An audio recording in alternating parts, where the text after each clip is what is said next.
What is the first time you were heartbroken? It was a crisp autumn evening when everything changed.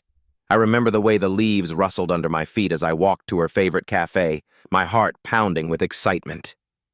I had this ridiculous grin on my face, the kind that makes strangers on the street smile back. I was going to see her, and nothing in the world could dull that feeling.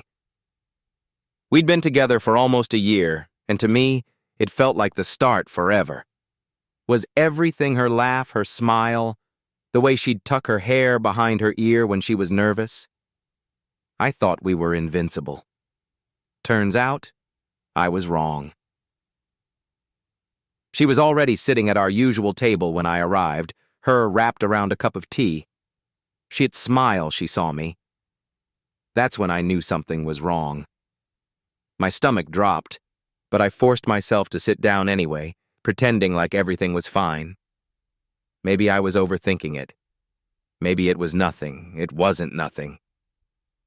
"We need to talk," she said, her voice soft but steady. I'd heard that phrase before, in movies, in songs, in stories my friends told after their own heartbreaks. I never thought I'd hear it from her. She needed space, that she'd sure if we were right for each other anymore.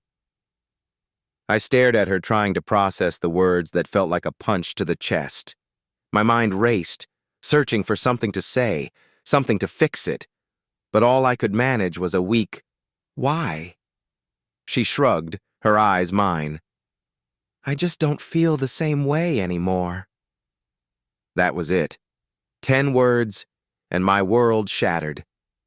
I sat there in silence, the noise of the cafe fading into a distant hum. I wanted to scream, to beg her stay, to tell her I'd do anything to make it work. But I didn't. I nodded, too afraid that if I spoke, I'd cry. When she stood to leave, I watched her walk away, her coat billowing in the cool breeze. And just like that, she was gone. The that followed were blur. I'd wake up with this heavy weight on my chest, the kind made it hard to breathe.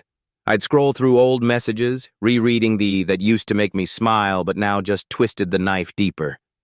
I'd see her face in my dreams, only to wake up alone, the emptiness gnawing at me. It'd been months now, and the pain has dulled, but it's still there. A quiet ache that lingers in the background. I've learned to laugh again, to find joy in the little things, but I'd be lying if I said I didn't still think about her. Every now and then I'll catch a glimpse of her in someone else's smile, hear a song that reminds me of the way she to dance around her room. And for a moment, it feels like I'm back there standing at the edge of something beautiful. But then I remember. She's gone, and I here, picking up the pieces of a heart I didn't know could break.